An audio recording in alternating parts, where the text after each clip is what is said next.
करके समाजवादी पार्टी को बदनाम करने के लिए मुस्लिम लोगों को झूठा आरोप में भेज दिया जेल। उन्हें हाईकोर्ट से राहत मिली।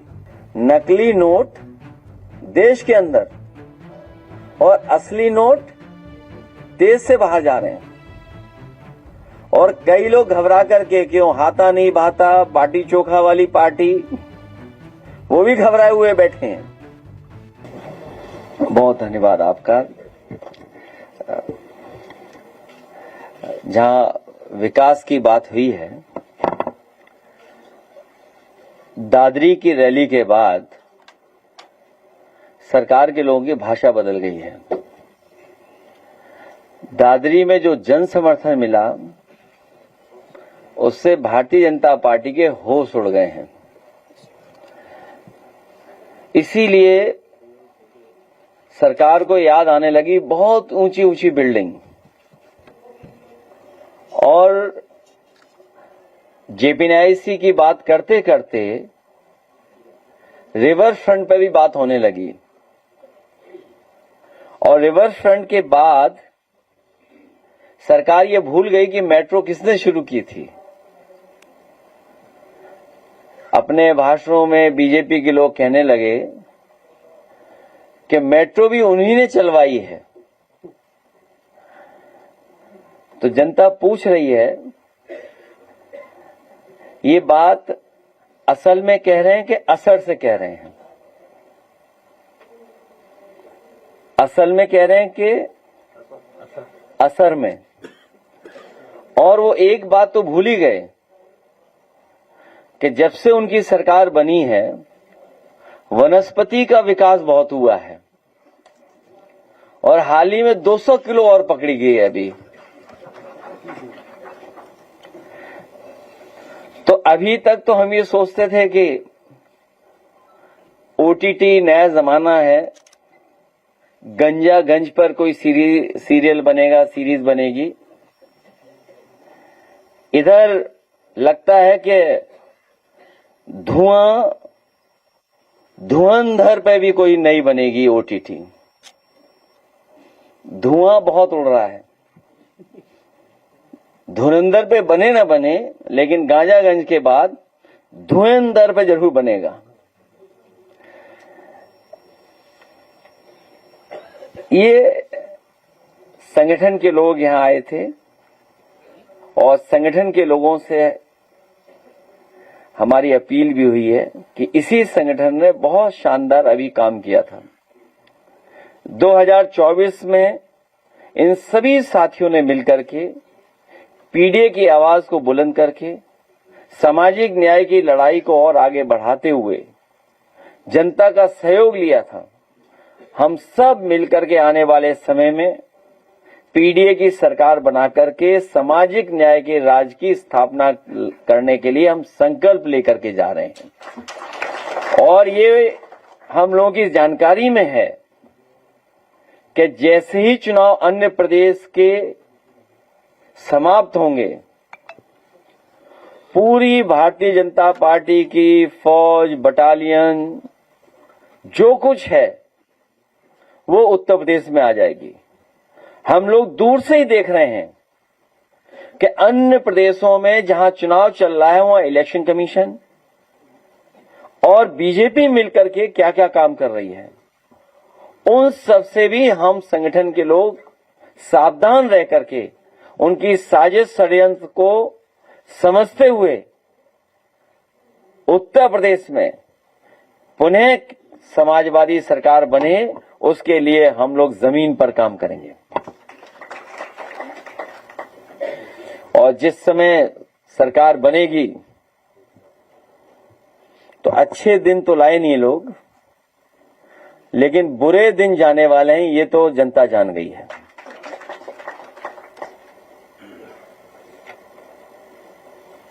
आपने अभी कहा कि इलेक्शन कमीशन और बीजेपी मिलकर काम कर रहे हैं। पश्चिम बंगाल के मालदा में 7 इलेक्शन ऑफिसर्स को बंदी बना लिया गया था। स्टेट एडमिनिस्ट्रेशन रिस्पॉन्सिबल ठहराया, लेकिन ममता जी कह रही कि रिस्पॉन्सिबिलिटी स्टेट की नहीं, इलेक्शन कमीशन की होगी। जिस समय चुनाव घोषित हो जाता है, ये नियम है और इलेक्शन कमीशन और उस समय अधिकारी इलेक्शन कमीशन के निर्देश मानते हैं। और जो हम लोग वेस्ट बंगाल में देख रहे हैं, इतने अधिकारियों को हटाया गया है, और अधिकारियों को इसलिए हटाया गया है कि वो इलेक्शन कमीशन का निर्देश सीधा माने। तो अगर कोई घटना घटी है और किसी तरह की कोई बात सामने आई है, तो इलेक्शन कमीशन इसलिए भी जिम्मेदार बनता है क्योंकि चीफ सेक्रेटरी और डीजीपी और बड़े बड़े अधिकारी बंगाल में हटाए गए हैं। हमारा सवाल यहां ये बनता है कि पिछली बार जब यूपी का चुनाव हुआ था, तो क्या इतने ही अधिकारी हटाए गए थे? और समाजवादी पार्टी ने लगातार शिकायत की थी अधिकारियों की कि ये अधिकारी भारतीय जनता पार्टी के एजेंट बनकर के काम कर रहे हैं। एक भी अधिकारी नहीं हटाया गया, और बाई इलेक्शन बहुत करीब से हम लोगों ने देखा। हालांकि अब वो अधिकारी भी निराश हैं, भारतीय जनता पार्टी के भ्रष्टाचार की वजह से दुखी हैं, उनसे जो काम लिया जा रहा है उससे वो परेशान हैं, क्योंकि उनसे काम तो ले लिया, लेकिन जो उन्हें न्याय देना था वो न्याय नहीं मिला उन्हें। उदाहरण के लिए फैजाबाद, एक अधिकारी पे बहुत आरोप थे, बड़े पैमाने पर आरोप थे, और उस पर यही कहकर के कि आपको सरकार से राहत मिलेगी, सरकार मदद करेगी, आप पूरी बेईमानी कराओ। उसने बेईमानी तो करा दी, लेकिन अभी उसे राहत ही नहीं मिली। तो उत्तर प्रदेश में क्या इसी तरह इलेक्शन कमीशन ने अधिकारी हटाए थे? क्या विपक्ष की जो शिकायतें थी इलेक्शन कमीशन में दी गई थी, क्या किसी भी अधिकारी पे कार्रवाई हुई? और आपके सामने तो ये एग्जाम्पलरी काम है कि नंदलाल जो दस्तखत नहीं कर पाता है, अंगूठा मारता है, उसके भारतीय जनता पार्टी ने दस्तखत करा लिए। बताओ, इलेक्शन कमीशन ने किसी अधिकारी पे कार्रवाई की हो तो बता दो। आप क्या उम्मीद करते हो कि सरकार कार्रवाई करेगी उस पर? हम आप ही से जानना चाहते हैं, मान लीजिए कि जो नंदलाल जिसके दस्तखत नकली किए इन्होंने, भारतीय जनता पार्टी के लोगों ने किए, तो कार्रवाई कौन करेगा? इलेक्शन कमीशन के सरकार? सरकार बीजेपी की है, बीजेपी वोट कटवाना चाहती थी। अब हमें उम्मीद इलेक्शन कमीशन से, तो कम से कम बंगाल में नहीं, उत्तर प्रदेश में इलेक्शन कमीशन अपनी क्रेडिबिलिटी साबित करे कि वो निष्पक्ष है और कार्रवाई करेगी ऐसे लोगों के ऊपर। एक भी अधिकारी के ऊपर अभी तक कोई कार्रवाई नहीं हुई है जहां पर अधिकारियों ने नियम का पालन नहीं किया उस पर। कंटेंट क्रिएटर अगर सत्ता पे सवाल पूछते हैं सत्ता पे, तो उनके चैनल और वीडियो जो हटा दिए जा रहे हैं, ये आईटी एक्ट का मिसयूज। आप लोग सरकार हटाओ, पीडीए सरकार लाओ, डेमोक्रेटिक गवर्नमेंट लाओ, जो आपकी सुनवाई हो वो सरकार लाइए। इसीलिए आप सबसे भी हमारी अपील है अपने पत्रकार साथियों की कि एक लोकतांत्रिक सरकार को लाइए जो आपकी सुने। मुख्यमंत्री ने काम करने वाले सैकड़ों कर्मचारी जो है सड़कों पे आज मार्च करते हुए दिखाई दिए। पुलिस ने उनको गिरफ्तार किया। उनकी मांगे हैं कि उनकी सैलरी 8,000 से बढ़ाकर 15,000 दी जाए। सरकार ने उन्हें भरोसा दिलाया था कि उनकी पूरी सैलरी बढ़ाई जाएगी। अब ये सरकार की जिम्मेदारी है। मैं उन सबसे अपील करना चाहता हूं कि आपके अच्छे दिन तो लाई नहीं है सरकार, अब बुरे दिन हटे यहां से, उसके लिए हमारी मदद करें। सर, एमएसपी नोट बनाने की गैंग पकड़ी गई है, जिसपे सर ऐसा बोला जा रहा है कि उसके बीजेपी के लीडर उसमें मिले हुए थे। देवरिया और गोरखपुर में दूरी कितनी है बताओ आप? गोरख धंधा चल रहा हूं अभी, बताइए आप। देवरिया गोरखपुर की दूरी कितनी है? और पहले अगर आपको याद हो, कुशीनगर में भी इसी तरह का मसला आया था जिसमें हाई कोर्ट तक गए थे लोग, और अधिकारियों ने मिलकर के समाजवादी पार्टी को बदनाम करने के लिए मुस्लिम लोगों को झूठा आरोप में भेज दिया जेल। उन्हें हाई कोर्ट से राहत मिली। और भविष्य में आप देखना, जिन्होंने इस तरह का काम किया, हमारे कार्यकर्ताओं को फंसाया, वो जेल जाएंगे। लेकिन देवरिया वाला मामला दूसरा है। यहां तो सुनने में आ रहा है कि भारतीय जनता पार्टी की सरकार में नकली नोट तो देश में आ रहे हैं और असली नोट देश से बाहर जा रहे हैं। नकली नोट देश के अंदर और असली नोट देश से बाहर जा रहे हैं। और कई लोग घबरा करके, क्यों हाथा नहीं भाता, बाटी चोखा वाली पार्टी, वो भी घबराए हुए बैठे हैं। अगर तस्वीर ही सब कुछ बताती है तो तस्वीर तो हमारी भी विधानसभा में दिखाई गई थी। तो अगर तस्वीर ही सब कुछ साबित करती है तो तस्वीर किसके साथ है? ये जितना नकली काम हो रहा है वो सब भारतीय जनता पार्टी के लोग शामिल हैं। उत्तर प्रदेश में जहां जहां गलत काम हो रहा है सब भारतीय जनता पार्टी के लोग शामिल हैं। और अभी अभी सुनने में आया है कानपुर में जो किडनी वाला मामला निकला है, इसमें सब भारतीय जनता पार्टी के लोग शामिल हैं। सब भारतीय जनता पार्टी के लोग शामिल हैं। सोचिए, स्वास्थ्य मंत्री को होश ही नहीं है, उन्हें हमारी रैली फ्लॉप दिखाई दे रही है। बताओ, जिस विभाग के वो मंत्री हैं उसी विभाग के एक डॉक्टर से कम अपनी आईसाइट तो चेक करा लेते।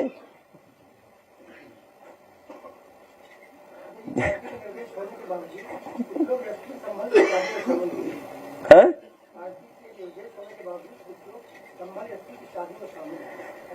उन्हें शामिल नहीं होना चाहिए था।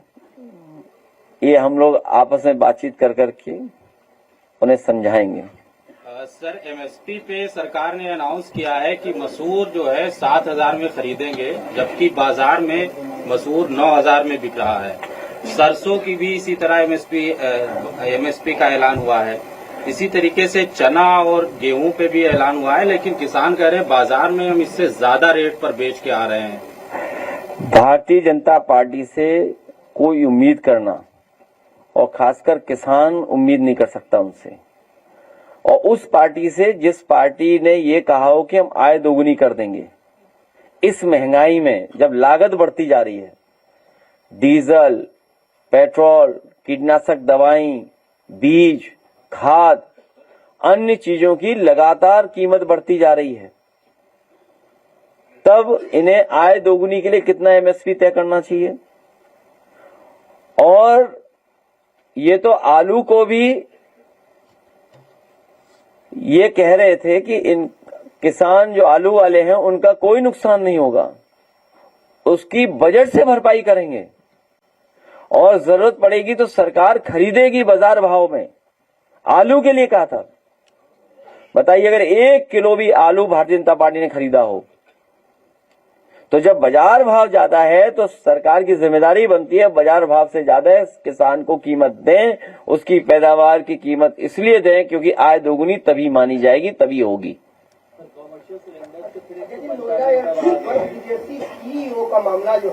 गैस कहाँ है? एलपीजी का नया फुल फॉर्म लापता गैस।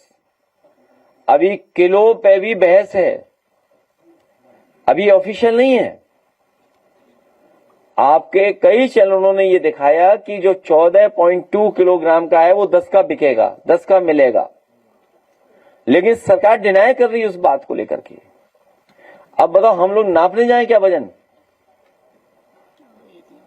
सर, एक आईएएस अधिकारी है रिंकू सिंह राही, जिसने रिजाइन करा है और साथ में कहा है कि एक पैरेलल सिस्टम गवर्नमेंट का चल रहा है जो कि ऑनेस्ट ऑफिसर्स को काम नहीं करने देगा। उन्होंने ठीक ही कहा है, और भ्रष्टाचार चरम सीमा पर है, चरम सीमा पे सरकार में। कोई कल्पना नहीं कर सकता था कि इतना भ्रष्टाचार बढ़ जाएगा। इसी वजह से बहुत सारे जो अधिकारी उनकी मनमानी करते थे, अधिकारी सरकार के इशारे पे काम करते थे, वो भी दुखी बैठे हुए हैं। वो भी सरकार को हटाने में और पीडीए की सरकार बनाने में पूरा योगदान करने जा रहे हैं।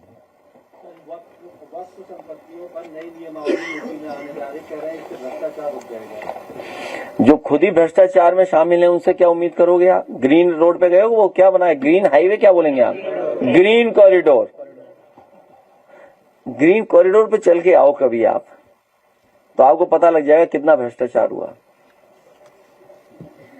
ग्रीन कॉरिडोर, और ये पूरे प्रदेश के लोग हैं। भारतीय जनता पार्टी के लोगों से कहो कि पानी की टंकी के नीचे खड़े हो जाएं और प्रेस करें, और जो वहां कर्मचारी हो उससे कहो कि पानी भर दे पानी की टंकी में। बताओ कितने भारतीय जनता पार्टी के लोग खड़े हो जाएंगे वहां नीचे? क्यों नहीं खड़े होंगे? क्योंकि उन्हें पता है कि जैसे ही पानी भरेंगे उसमें भारतीय जनता पार्टी के भ्रष्टाचार के दबाव नहीं सह पाएगी पानी की टंकी। दादरी में आपकी जनसभा देखने को मिली, अब अगली जनसभा आप कहाँ पर करने वाले हैं और मथुरा में कब जाएंगे? पिछली बार भी यही सवाल था, इस बार भी यही है। मथुरा? पिछली बार ये बताओ कितनी बार है मथुरा? नहीं, मथुरा में क्योंकि लगातार लोग मुझसे पूछ रहे हैं। अभी पिछले वीक के दिन गई थी, जब परसे वाले बाबा की हत्या हुई थी, तो मैंने गांव में कवर किया था। वहाँ पे लोग कह रहे थे कि समाजवादी पार्टी के राष्ट्रीय अध्यक्ष अगर वहाँ आते हैं तो हमें कुछ और देखने को मिलेगा। हमारी पूरी सहानुभूति उन लोगों के साथ है। हाँ, इस तरह की हत्या, इस तरह के काम नहीं होने चाहिए।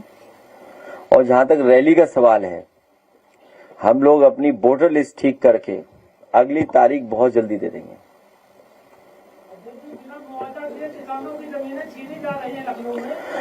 समाजवादी सरकार बनवाइए, सर के रेट बढ़ा करके मुआवजा पाइए,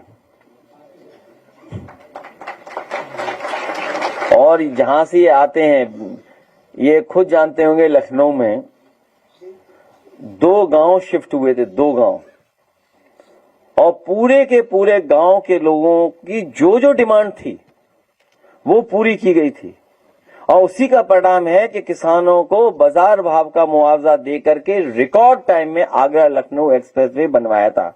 हमारे जिलाध्यक्ष बैठे होंगे यहाँ, वो जो गांव शिफ्ट हुए वो जानते होंगे। कौन सा गांव है? माटीपुर। और आप गांव में जाइए, उनके पूछे जाकर के कितना मुआवजा दिया।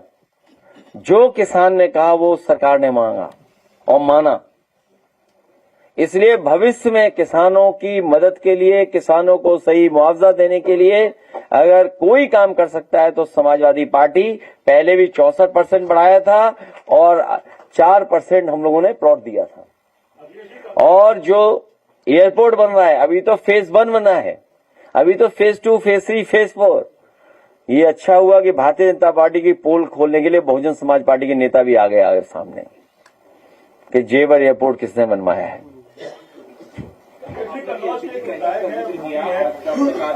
लंबी हो सकती है तो गवर्नमेंट को क्या स्टेप लेनी? गवर्नमेंट बाबा कह रही है तो और लंबी चलेगी तो किस तरह से जाएगा? हम सरकार को कुछ नहीं बताना चाहते हैं, हम लोग खुद सरकार में आना चाहते हैं। उनको 45 मिनट एक अफसर ने इंतजार करा दिया। किसने? एक मंत्री जी को 45 मिनट में कन्नौज के मंत्री तो सोशल मीडिया पे लगातार वो सरकार के खिलाफ भी लिख रहे हैं। कौन लिख रहा है? एक कचौड़ी एक समोसा। हमें बीजेपी वालों पे नहीं भरोसा। अभी बदल जाएंगे।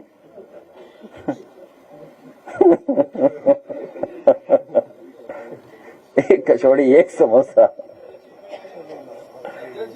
महिलाएं अपने जेवर गिरवी रख के गैस खरीद रही हैं और रो रही, सोशल मीडिया पे वीडियो वायरल हो रहा है। इसका क्या कहेंगे? मैं चाहूंगा कि सरकार को हटाएं सब लोग मिल करके। सर, सेंट्रल गवर्नमेंट एक FCRA अमेंडमेंट बिल ला रही है जिसको विपक्षी दल कह रहे हैं कि ये RSS को फंडिंग दिलाने के लिए बिल लाया जा रहा है। इस पर आपके क्या व्यू है? मुझे सुनने में आया कि मथुरा वृंदावन में ट्रस्ट की जमीन हजारों एकड़ कब्जा कर ली बीजेपी वालों ने। गौशाला की जमीनें कब्जा कर ली ट्रस्ट की, और जितने चंदा वाले स्थान हैं, चंदा वाले स्थान, उन सब पे खुद बैठना चाहते हैं जिससे चंदा उन्हें सीधा मिले। कई केयर फंड, कई ऐसे डोनेशंस वो क्यों स्वीकार किए गए थे? ये भारतीय जनता पार्टी जानबूझ करके जनता को परेशान करने के लिए इस तरह के फैसले समय समय पर भारतीय जनता पार्टी लेती है। हालिया में सीतापुर में एक मंदिर तोड़ा गया क्योंकि सरकार बनारस वाले अभी भी वो घंटा ढूंढ रहे हैं जो नहीं मिला है बनारस में, गिफ्ट बाई नेपाल नरेश। तो ये तो कोई नई बात नहीं है। भारतीय जनता पार्टी ने सबसे ज्यादा मंदिरों को तोड़ा होगा। कहते हैं मंदिर के प्रेमी हैं लेकिन मंदिर ही तोड़वा रहे हैं। ठीक है, तब तुम्हारे सवाल बहुत हो गए। यूट्यूबर जिंदाबाद। बहुत धन्यवाद आपका दे दें। ठीक है, बहुत धन्यवाद। Thank you so much.